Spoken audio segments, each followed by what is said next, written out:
शिक्षा वही जो इंसान को इंसान बनाए, शिक्षा वही जो इंसान को इंसान बनाए। व्यर्थ है वो शिक्षा जो आतंक फैलाए, व्यर्थ है वो शिक्षा जो आतंक फैलाए। नमस्कार दोस्तों, मैं निर्विष्ट, स्वागत है आपका मेरे YouTube चैनल एबी उत्तराखंडी में। आज देखिए कुमाऊं के चंद्रवंशी संबंधी मैं आपको पूर्ण इतिहास के बारे में पढ़ाऊंगा। तो देखिए चलते हैं अपने चंद्रवंश की ओर को। देखिए चंद्रवंश यानी कि कुमाऊं के चंद्रवंश में देखिए दो भागों में से बांटा गया है, एक तो उन्नति काल और एक अवनति काल। किसी भी इतिहास में किसी भी राजतंत्र का उन्नति और अवनति काल दोनों होता है, ये मैं आपको बता दूं। देखिए आज की इस वीडियो में हम बात करेंगे खाली उन्नति काल की। तो उन्नति काल यानी कि चंद्रवंश की स्थापना सन 1025 ईस्वी में चंद्रवंशी राजा प्रथम राजा सोमचंद ने की थी, और इसी इतिहास के बारे में आज मैं आपको पूर्ण जानकारी दूंगा। वीडियो में शुरू से लेकर अंत तक का जरूर बने रहिएगा। चैनल पर नए आए लोग चैनल को सब्सक्राइब कर बेल आइकन का बटन जरूर दबाइएगा, ताकि आने वाली वीडियो आप तक पहुंच सके, यानी नोटिफिकेशन उसका आप तक तुरंत पहुंच सके। तो आज चलते हैं आप अपने उन्नति काल की ओर को, यानी कि चंद्रवंश का जो आपका विकास शुरू हुआ, यानी कि राजतंत्र उनका फैला उसकी तरफ को। और देखिए मैं आपको एक बात बता दूं, यानी कि अवनति काल की वीडियो अगली वीडियो तुरंत ही आप तक पहुंच जाएगी, बस आप थोड़ा सा वेट कीजिएगा। और आज पढ़िए बस आपका उन्नति काल। हम बात करेंगे चंद्रवंश के 62 राजाओं के महत्वपूर्ण बिंदुओं के बारे में। देखिए दोस्तों, शुरुआती दौर पे आपका क्या हुआ था कि उत्तराखंड में कत्यूरी साम्राज्य का संस्थापक था, यानी कि कत्यूरी राज्य राजतंत्र करते थे हमारे उत्तराखंड में। परंतु जैसे ही उनका पतन हुआ तो उस समय चंपावत के जनपद वाले एरिया में हड़त्याल और मेहरा दो जाति के लोग राजतंत्र कर रहे थे। तो उसी दौरान सोमचंद यानी कि चंद्रवंश का संस्थापक उत्तराखंड में आए, जो प्रयाग के झोसी नामक स्थान पर रहा करते थे, यानी कि वहाँ के राजा थे। तो यहाँ के उन्होंने आपका चंद्रवंश की स्थापना की थी। तो पहला हमारा जो चंद्रवंश में है वो सोमचंद के बारे में हम जानेंगे। तो देखिए यहाँ पे है पहला पॉइंट, चंद्रवंश का संस्थापक सोमचंद्र को माना जाता है। और सोमचंद्र 1025 ईस्वी में क्या हुआ था, आपका चंद्रवंश की इसने स्थापना की थी, यानी कि पहला राजा बना हुआ था। देखिए ये मत अभी निश्चित तौर पर जैसे एटकिंसन हो गया और आपका बलदेव पांडे हो गया, उन्होंने सोमचंद को चंद्रवंश का संस्थापक माना है, तो इसीलिए चंद्रवंश का संस्थापक सोमचंद को ही कहा जाता है, और उसका उत्तर यही आता है। देखिए दूसरा टॉपिक मैंने लिखा हुआ भी है, एटकिंसन और बलदेव पांडे के अनुसार चंद्रवंश का संस्थापक किसको, सोमचंद को कहा जाता है। देखिए अगला है सोमचंद के बारे में। सोमचंद कन्नौज के नरेश यानी कि कन्नौज के राजा का क्या था, भाई था। अगला देखिए सोमचंद प्रयाग के निकट झोसी, कोई देखिए इतिहासकार इसे झांसी भी कहता है, परंतु हमारे बलदेव पांडे और एटकिंसन के अनुसार ये झोसी कहा गया, तो झोसी ही उसका स्थान निश्चित माना जाता है, झोसी का निवासी था। अगली हम बात करेंगे चंपावत का उपनाम काली कुमाऊं या फिर चंपावती था। चंपावती देखिए चंपावत में एक नदी चंपावती नाम की है, तो इसीलिए इसका नाम चंपावती भी था। अगली बात है देखिए सोमचंद ने बोहरा हो गया, कार्की हो गया, चौधरी हो गया और तड़ागी को अपना क्या करा था, किलेदार नियुक्त किया था, यानी कि किलेदारों में इनकी पहली इन्होंने दी थी। अगर आपको देखिए बोहरा, कार्की, चौधरी और तड़ागी याद नहीं होता है, तो देखिए इसके अंदर मैंने ट्रिक बनाई है, बक सिटी। बहुत से आपका बोहरा, क से कार्की, सी से आपका क्या हो जाएगा चौधरी, और टी से क्या हो जाएगा आपका तड़ागी। तो बक सिटी करके आप इसको याद कर सकते हैं। और किलेदार 4 इसने नियुक्त किए थे। देखिए अगला जो चंद्रवंश में आपका है सोमचंद के बारे में। तो सोमचंद ने सर्वप्रथम दानकोट के राजा यानी कि दानकोट में रावत राजा लोग आपका राजतंत्र करते थे, तो इन्हें सर्वप्रथम इसने क्या करा था, आपका हरा था। और सोमचंद ने क्या करा, आपका देखिए महारा और फड़त्याल दो लोगों को अपना मंत्री या सेनापति नियुक्त किया था, क्योंकि इन्हीं के स्थानों में जाके इन्हें अपना राजतंत्र प्रारंभ किया था। अगली हम बात करते देखिए महारा कोलगढ़ में और फड़त्याल लोग डुमरीगढ़ में रहा करते थे। और ये देखिए बहुत महत्वपूर्ण बिंदु है यहाँ पे। अगला देखिए दोस्तों, सोमचंद्र डोटी के राजा जयदेव मल्ल यानी कि डोटी और आपका नेपाल के राजा उस टाइम पर कौन थे, जयदेव मल्ल थे। इनको क्या करा करता था, सोमचंद्र कर दिया करता था। अगला देखिए सोमचंद के शासनकाल में जब कुमाऊं का राजा ब्रह्मदेव था और ब्रह्मदेव ने क्या करा, अपनी पुत्री का विवाह सोमचंद से कर दिया था और सोमचंद्र को आपका जो चंपावत की कोतवाल छावनी है उसे दहेज के रूप में दिया था और उसी स्थान पर उसने क्या करा, आपका बाद में किला बनाया हुआ था। तो सोमचंद अगला देखिए, चंपावत के कोतवाल छावनी में सोमचंद के राजकुआं किला बनाया था, यानी कि जो ब्रह्मदेव ने इसको जो किला सौंपा हुआ था वहां पे, यानी कि जो स्थान सौंपा हुआ था चंपावत के कोतवाल छावनी वाला, उस स्थान पे इसने क्या करा, अपना नाम का एक किला स्थापित कर दिया था और यहाँ से इन्होंने राजतंत्र का आरंभ कर चुके थे।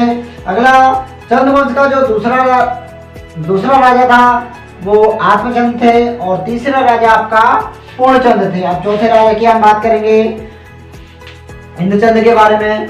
देखिए दोस्तों, मैं आपको इसमें वही बिंदु बताऊंगा जिसके बारे में प्रश्न पूछा जाता है एग्जामिनर, जिसमें पूछता है एग्जामिनर। तो जैसा आपका दूसरा और तीसरा राजा, इनके बारे में कोई महत्वपूर्ण विशेषता नहीं है, तो इस टॉपिक को हम यहाँ पे छोड़ देंगे। अगली हम बात करेंगे चौथे राजा यानी कि इंद्रचंद के बारे में। जी हाँ दोस्तों, चंद्रवंश के चौथे राजा इंद्रचंद हुए थे और इंद्रचंद की विशेषता देखिए इस प्रकार है।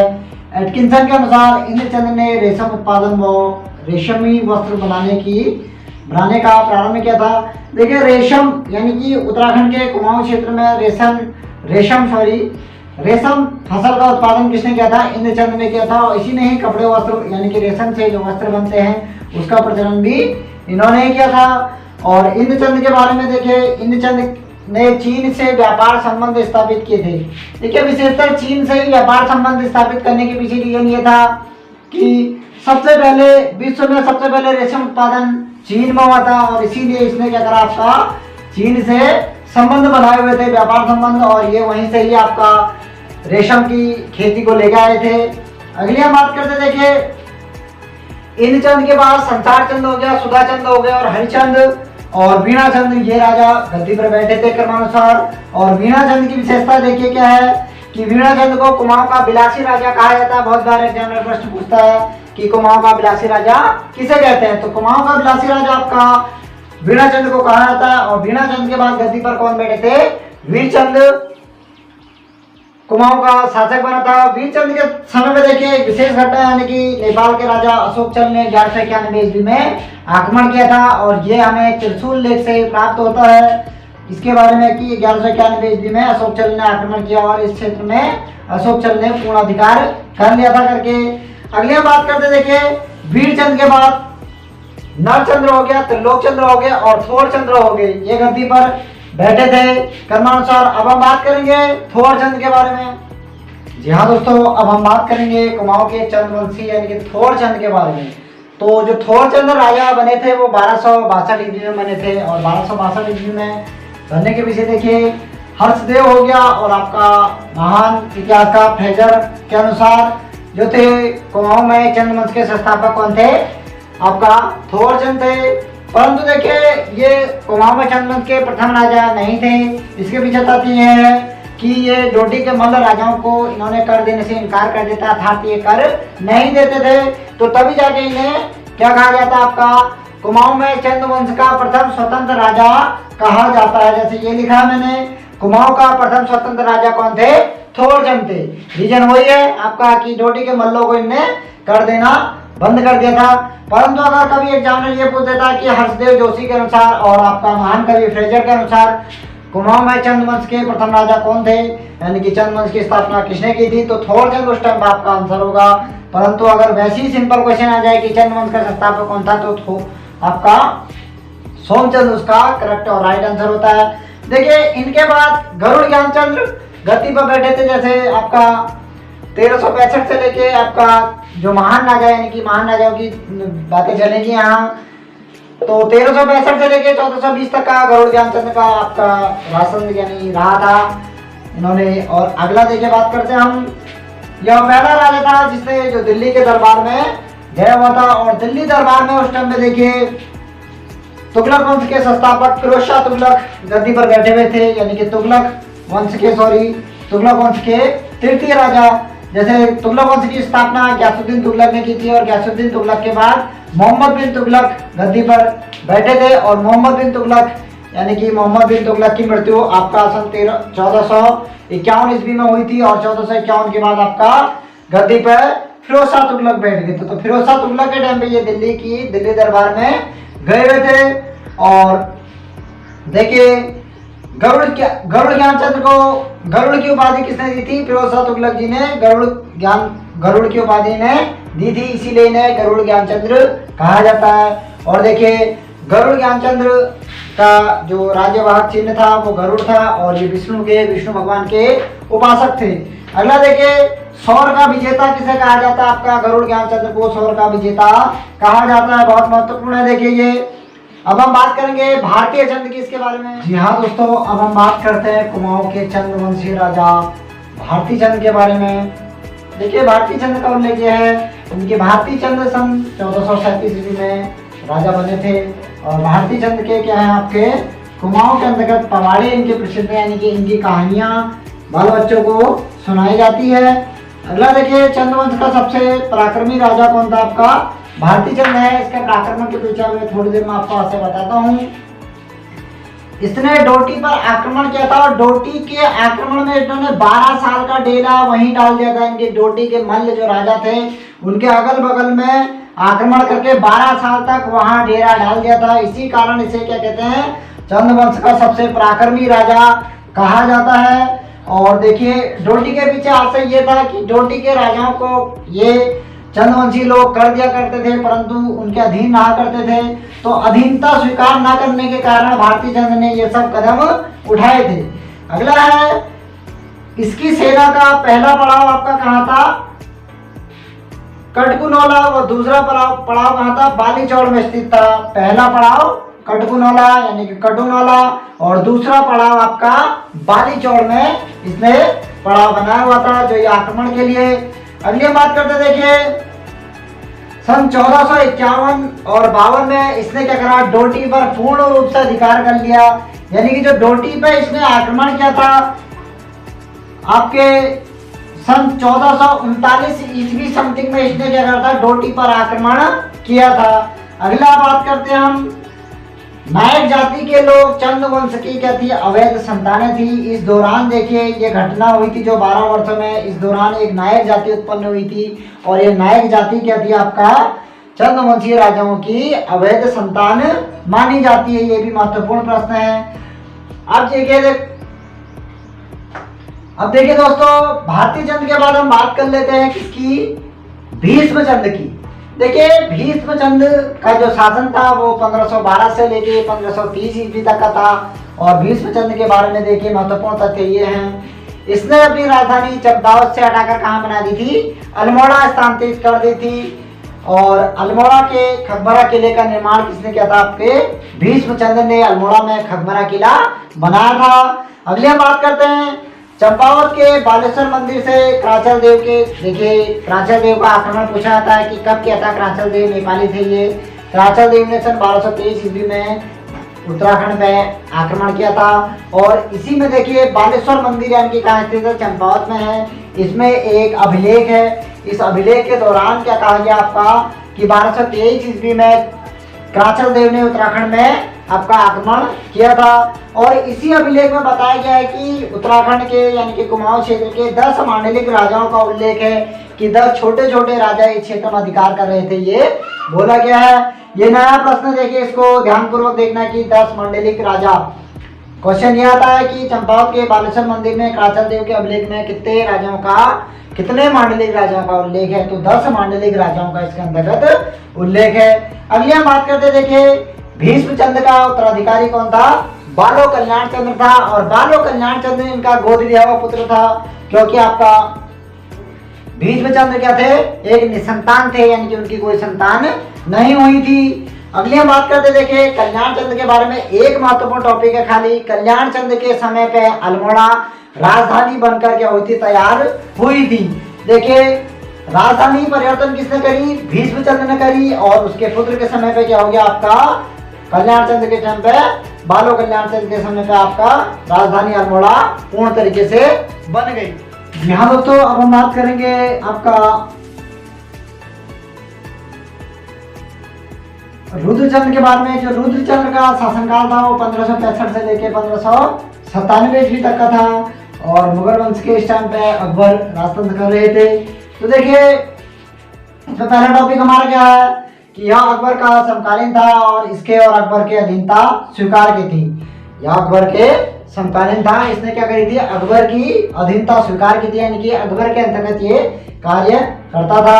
अगला देखिए दूसरा टॉपिक है, रुद्रचंद ने तराई के हुसैन खां पर आक्रमण कर दिया था और क्या कहा था, आपका तराई क्षेत्र, भाबर वाला क्षेत्र जो आपका रुद्रपुर वाला हिस्सा है, इसको इसने जीत लिया था। देखिए उस टाइम में जबरदस्ती करके हुसैन का यहाँ क्या कर रहे थे, आपका राजतंत्र चला रहे थे तराई भाबर में। और रुद्रचंद ने क्या करा, आपका यानी कि नया जो अभी रुद्रपुर नगर है, इस नगर की स्थापना नए तरीके से किसने करी थी, रुद्रचंद ने की थी, यानी कि रुद्रचंद ने नया आपका रुद्रपुर नामक नगर बसाया था। अगला देखिए अल्मोड़ा का मल्ला महल किला किसने बनवाया था, रुद्रचंद ने अल्मोड़ा में मल्ला महल किला बनवाया हुआ था। अगला देखिए अकबर ने इसे 84 मल्ल परगना का देखिए फरमान दिया था, यानी कि फरमान इसे दिया हुआ था, घोषित किया था। और इसी दौरान अकबर ने क्या कहा, इसे अपना जमींदार बताया था, यानी कि जमींदार बोला था कि आपका रुद्रचंद क्या है, हमारा जमींदार है करके ये शब्द अकबर ने बोले थे इसके लिए। अगला देखिए अकबरनामा के अनुसार, यानी कि सन अकबरनामा जो किताब है जो अकबर के बारे में है, अबुल फजल द्वारा लिखी गई, इसमें देखिए सन 1588 ईस्वी में रुद्रचंद ने लाहौर में अकबर से भेंट की थी करके इसका उल्लेख है। परंतु ये उल्लेख देखिए जहांगीर ने अपने पुस्तक जहांगीरनामा तजुक ए जहांगीरी करके देखिए है, जो जहांगीरनामा इसने लिखना प्रारंभ किया था और मोतियाबिंदु ने जहांगीरनामा को पूरा किया था। तो जहांगीरनामा में जहांगीर ने बताया है कि सन 1588 ईस्वी में क्या हुआ था, आपका अकबर से कौन मिला था, रुद्रचंद ने लाहौर जाके भेंट की थी करके ये जहांगीर ने लिखा है और ये अकबरनामा में है करके ये उन्होंने पुष्टि की है। अगला देखिए रुद्रचंद ने क्या करा, आपका बीरबल से भी रुद्रचंद के क्या थे, मधुर संबंध थे, यानी कि बीरबल से भी अच्छी दोस्ती रुद्रचंद की थी। अगला देखिए रुद्रचंद का सेनापति पुरुषोत्तम पंत था, यानी कि पुरुषोत्तम दास या पुरुषोत्तम पंत इसे कहते हैं। तो रुद्रचंद का सेनापति कौन था, पुरुषोत्तम दास था। और रुद्रचंद ने गढ़वाल के बधानगढ़ में आक्रमण किया था और इस आक्रमण के दौरान इसने अपने सेनापति पुरुषोत्तम पंत को खो दिया था, यानी कि पुरुषोत्तम पंत की मृत्यु आपका बधानगढ़ के किले को जीतने के क्रम में हुई थी, परंतु ये जीत नहीं सके थे उसे। अगला देखिए इसके समय भयन शास्त्र और आपका त्रिवेणिक धर्म निर्णय यानी कि नामक दो संस्कृत विद्वान यानी कि संस्कृत ग्रंथों की रचना हुई थी और इसने अपने सैनिकों को संस्कृत विद्या लेने के लिए काशी और आपका कश्मीर दोनों स्थानों में ये भेजा करता था। संस्कृत यानी कि संस्कृत का प्रेमी था और इसके दरबार में देखिए कई विभागों की यानी कि 18 से ऊपर विभाग इसने स्थापित किए थे। उन विभागों के अंतर्गत देखिए 2-3 विभाग हमेशा पुलिया था, छोड़ी और छोड़ा। जो इसके दरबार में खाना पकाने वाले व्यक्ति होते थे उन्हें छोड़ी और छोड़ा कहते थे। और आपका एक औली विभाग होता था। औली विभाग का कार्य इसके अंतर्गत ये कराते थे कि ओले पड़ने के अवसर पर वो औली विभाग के जो ब्राह्मण होते थे वो सभी को संकेत देते थे कि ओले पड़ने वाले हैं करके। तो 18 विभागों में से ये 3 विभाग इसके महत्वपूर्ण विभाग थे और ये थी आपका रुद्रचंद की कहानी। आगे बढ़ते हैं अब अपने लक्ष्मीचंद के बारे में। जी हाँ दोस्तों, अब हम बात करेंगे कुमाऊं के चंद्रवंशी राजा लक्ष्मीचंद के बारे में। लक्ष्मीचंद देखिए मनोदय काव्य के अनुसार इसका नाम क्या मिलता है, आपका लक्ष्मण मिलता है। इसके कई नाम थे, लक्ष्मण या फिर लक्ष्मण या लक्ष्मीचंद या देखिए कई नामों से इसे पुकारा जाता था। इसीलिए लक्ष्मी अगर आता क्वेश्चन कभी आता है उत्तराखंड के क्षेत्र में कि उत्तराखंड का कौन सा चंद्रवंशी राजा ऐसा था जिसके कई नाम थे, तो लक्ष्मीचंद ऐसा राजा था जिसके कई नाम थे। ठीक है, तो आपका मनोदय काव्य के अनुसार इसे क्या कहते थे, आपका लक्ष्मण कहा जाता था। अगला देखिए लक्ष्मीचंद का बड़ा भाई क्या था, शक्ति गोसाई था और शक्ति गोसाई जन्मांध अंधे थे यानी कि जन्मांध थे। जन्मांध का अर्थ का हुआ ये हुआ कि बचपन से ही वो क्या थे, उन पे आंखें नहीं थी। इसे कुमाऊं का क्या कहते हैं आपका धृतराष्ट्र कहा जाता है। यानी कि धृतराष्ट्र की संज्ञा किसको दी गई है, शक्ति गोसाई को दी गई है। अगला देखिए, लक्ष्मीचंद ने बगीचे, यानी कि लक्ष्मीचंद ने क्या करा आपका अपने राजतंत्र में कई बड़े बड़े बगीचे लगवाए थे, जिससे आमदनी का एक स्रोत इनका ये हो चुका था।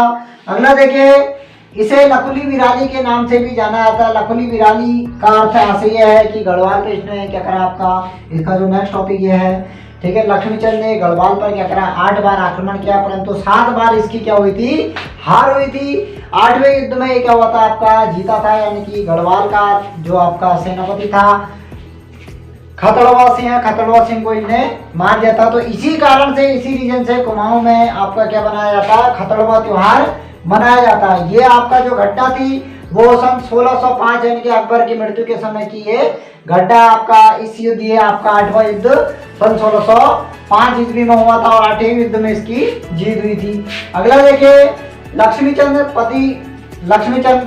का क्या था आपका, लक्ष्मीचंद का सेनापति आपका कौन था, गैंडा सिंह इसका सेनापति था और ये भी बहुत ताकतवर व्यक्ति था। अगला देखिए, बागेश्वर के बागनाथ मंदिर का जीर्णोद्वार किसने कराया था, सन 1602 ईस्वी में आपका लक्ष्मीचंद ने इसका जीर्णोद्वार कराया था। अगले हम चंद्रवंशीय राजा बाज बहादुर चंद के बारे में पढ़ेंगे। देखिए जी हाँ दोस्तों, अब हम बात करेंगे उत्तराखंड में चंद राजवंश के राजा बाज बहादुर चंद के बारे में। देखिए, बाज बहादुर चंद्र इस वंश का सबसे शक्तिशाली राजा माना जाता है। देखिए, यह त्रिमल चंद्र का क्या था, उत्तराधिकारी था। देखिए, रुद्रचंद्र के बाद त्रिमल चंद्र राजगद्दी पर बैठे थे और त्रिमल चंद्र का उत्तराधिकारी कौन था आपका, बाज बहादुर चंद्र था। देखिए, बाज बहादुर चंद्र ने क्या करा, यह मूल्यवान वस्तु लेके आपका मुगल दरबार में गया था और उस टाइम में मुगल वंश के राजा कौन थे, शाहजहां राजगद्दी पर बैठे हुए थे और उस पर ये मूल्यवान वस्तुओं को लेकर यहाँ गया था, यहाँ से गया था, जैसे आपका शेरी बाघ की खालें, काकड़ की खालें, ठीक है। और ये जो महत्वपूर्ण वस्तुएं थी उनको लेकर ये उनके दरबार में गया था। अगला देखिए, इसने तिब्बत के अभियान के तहत हुणियों का क्या करा था आपका, दयन किया था। यानी कि हुणियों को इसने हरा दिया था। तिब्बत जाता तो हुणी लोग बहुत परेशान करते थे उस टाइम पे, तो इसके समय से वो परेशान करना बंद कर दिया था उन्होंने। अगला है, यह पवार राज्य पर विजय के प्रतीक के रूप में नंदा देवी जो आपका मंदिर है, नंदा देवी का जो डोला था उसको क्या लेकर आया था, मूर्ति को अल्मोड़ा लेकर आया था।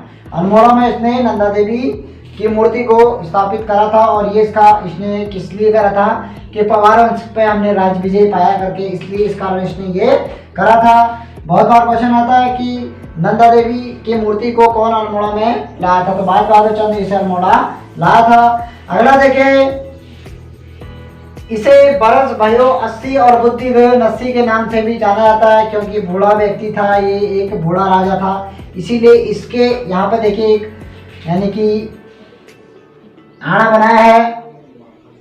तो आना इसमें क्या था, यानी कहानी इसके ऊपर बनाई थी कि थोड़ी सी, बरस वो 80 और बुद्धि गई 80, यानी कि वर्ष तो हो गए 80 और बुद्धि क्या हो गई, बिल्कुल समाप्त हो गई करके ये शब्द इसे इतिहासकार ने दिया था, बोला था इसके बारे में। अगला देखिए, तीलू रौतेली क्या थे, इसके समकालीन थे। और देखिए, गढ़वाल क्षेत्र के पूर्वी भाग में इन्होंने क्या किया था, एक बार आक्रमण किया था। उस आक्रमण के दौरान तीलू रौतेली ने इन्हें मारने के लिए हथियार उठाए थे और उसी दौरान बाज बहादुर चंद्र वहां से निकल के यहाँ आ गए थे, हालांकि युद्ध नहीं हुआ था। अगला है, इसने भोटियों और हुणियों पे सिरती नामक एक कर बांध दिया था, क्योंकि भोटियों और आपका हुणियों को इसने हराया था और उन पर कौन सा कर लगा दिया था, सिरती नामक एक कर लगा दिया था। अगला है, पिथौरागढ़ के थल में एक हाथिया देवाल का जो मंदिर है आपका, वो इसी ने बनवाया था। और इस जो देवाल जो आपका एक हाथिया मौला मंदिर है, उसकी जो आपका बनावट है वो आपका एलोरा के प्रसिद्ध मंदिर, यानी कि जो एलोरा में प्रसिद्ध कैलाश मंदिर है उसी के समान इसकी क्या है, आपकी बनावट है। ये थी हमारे चंद्रवंशीय राजा यानी कि महान राजा बाज बहादुर चंद्र की विशेषता। जी हाँ दोस्तों, अब हम बात करेंगे उद्योग चंद्र के बारे में। उद्योग चंद्र सन 1678 ईस्वी में क्या हुआ था आपका, राजा बना था।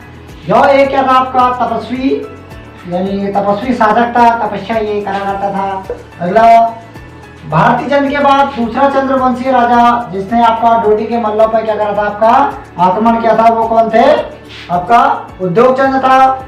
और इसने क्या करा, उनके ग्रीष्मकालीन यानी कि नेपालियों के यानी कि नेपाल के ग्रीष्मकालीन राजधानी अजमेरगढ़ जो थी उनकी, उस पर क्या कर दिया था, अधिकार कर लिया था। ठीक है। और उद्योग चंद्र के बाद में युद्ध न करने की क्या करी थी, आपका वचन लिया था। इन 2-4 युद्धों को करने के बाद इसने क्या करा, युद्ध न करने की प्रवृत्ति अपने आप पर ले लिया और कहा दिया कि मैं युद्ध नहीं करूंगा, क्योंकि ये क्या था, एक तपस्वी राजा था, इस कारण। अगला देखिए, और शांति की तलाश में क्या करता, वो निकल पड़ा था कि मैं युद्ध नहीं लड़ूंगा करके। अगला देखिए, इसने तल्ला महल का निर्माण किया था। रंग महल यानी कि तल्ला में रंग महल जो है आपका, वो इसी ने क्या कर रखा था, बनाया था। अगली हम बात करेंगे, देखिए इसके समय में रुद्रपुर के तराई बाबर वाले क्षेत्र को, तराई वाले जो क्षेत्र है यानी कि इसके समय में रुद्रपुर वाले क्षेत्र को क्या कहते थे, तराई बाबर का एक क्षेत्र कहा करते थे। और इसे क्या कहते थे, दूसरा इसका नाम क्या था, 84 मल्ल भी इसे कहते थे। इस नाम को विशेषता याद रखना कि रुद्रपुर को पहले 84 मल्ल के नाम से भी जाना जाता था। अगला देखिए, इसने चंपावत में बालेश्वर मंदिर का क्या करी थी, आपका बालेश्वर मंदिर की नींव डाली थी। परंतु देखिए इसके बाद वाले यानी कि विक्रमचंद्र के टाइम पे ये मंदिर बनकर तैयार हुआ था। बालेश्वर मंदिर की नींव किसने डाली, आपका बालेश्वर मंदिर की नींव उद्योग चंद्र ने डाली। और किसके समय पर बनकर चला तैयार हुआ, विक्रमचंद्र के टाइम पे ये बनकर ये मंदिर तैयार हुआ था। अगला देखिए, उद्योग चंद्र ने कोटा बाबर में आम के बगीचे को लगाया था। जी हाँ दोस्तों, अब हम बात करेंगे ज्ञानचंद्र के बारे में। ज्ञानचंद्र का जो काल था आपका सन 1698 ईस्वी से सन 1708 ईस्वी तक का। ज्ञानचंद्र क्या बने थे, कुमाऊं के राजा यानी कि चंद्रवंश के राजा बने थे। देखिए इनके समय में सबसे महत्वपूर्ण घटनाएं इस प्रकार है। सन 1699 ईस्वी में बधानगढ़ पर क्या हुआ था, आपका इन्होंने विजय प्राप्त की थी। जो आपका बधानगढ़ पौड़ी के यानी कि गढ़वाल के पवार वंश के राजाओं का बधानगढ़ था। अगला देखिए, यह बधानगढ़ से नंदा देवी की मूर्ति यानी कि स्वर्ण मूर्ति की प्रतिमा को अपने साथ लेकर आया था। और इसने क्या करा, आपका अल्मोड़ा में नंदा देवी मंदिर में इस मूर्ति को स्थापित कर दिया था। अगला देखिए, सन 1703 ईस्वी में दूधातोली का युद्ध पवार राजाओं और ज्ञानचंद के बीच में हुआ था। देखिए दूधातोली का युद्ध हमेशा पूछा जा रहा है, एग्जामिनर पूछ रहा है कि दूधातोली का युद्ध कब हुआ था। तो सन 1703 ईस्वी में दूधातोली का युद्ध आपका पवार राजाओं के और आपका ज्ञानचंद के बीच में हुआ था। अगले हम बात करते हैं, ज्ञानचंद ने कतूरी घाटी के बद्रीनाथ मंदिर का निर्माण किया था। ज्ञानचंद ने क्या करा था, आपका कतूरी घाटी में बद्रीनाथ मंदिर स्थापित किया था, यानी कि बद्रीनाथ नाम का एक मंदिर बनवाया था। अगला, इसने तराई बाबर में आम के बगीचे लगाए थे। इसने तराई बाबर में क्या करा, आम के बगीचे इसने लगवाए थे। और आपका इससे पहला आया था, देखिए ज्ञानचंद ने क्या करा था, उद्योग चंद ने क्या करा था, कोटा बाबर में आपके आम के बगीचे लगाए थे। परंतु इसने क्या करा, तराई वाले क्षेत्र में यानी कि कोटद्वार जो आपका जो यहाँ आपका रुद्रपुर वाला क्षेत्र था, उस क्षेत्र में इसने क्या किया, आम के बगीचे लगवाए थे। अगली हम बात करेंगे उन्नति काल के अंतिम चंद्रवंशीय राजा जगतचंद्र की। देखिए चंद्रवंश 2 कालों में विभाजित है। एक तो उन्नति काल, कोई भी राजतंत्र का उन्नति काल आता और एक अवनति काल आता।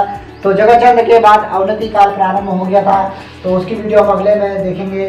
देखिए जगतचंद्र यानी कि चंद्रवंश का जो राजा था, उसके टाइम के बाद जो घटना आपकी है, इसके शासनकाल को कुमाऊं में चंद्रवंश का स्वर्णकाल कहा जाता है। यानी कि जगतचंद्र के शासनकाल को कुमाऊं में चंद्रवंशी राजाओं का स्वर्णकाल कहा जाता है। और ये देखिए इसके पीछे तथ्य ये था, इसके समय पे तराई क्षेत्र में 9 लाख रुपए आय जगतचंद्र के समय में होती थी। यानी कि 9 लाख रुपए हमारे तराई क्षेत्र से ही इनको प्राप्त हो जाता था, इसीलिए इसके नाम पर स्वर्णकाल कहा जाता है। अगला देखिए, जगतचंद्र ने सबसे महत्वपूर्ण काम करा कि जुआरियों पर कर लगाना प्रारंभ कर देता। जो भी जुआ खेलता था उस पर ये कर लगाता था। देखिए इसके टाइम से जुआ भी कम हो गया था। परंतु अब जगतचंद्र के बाद देखिए, चंद्रवंश का अवनति काल अवनति काल प्रारंभ होगा, जो मैं आपको अगली वीडियो में बताऊंगा अवनति काल के बारे में। तो वीडियो में बने रहने के लिए धन्यवाद। मिलते हैं अपनी अगली वीडियो में, तब तक के लिए जय हिंद, जय भारत, जय उत्तराखंड, जय देवभूमि।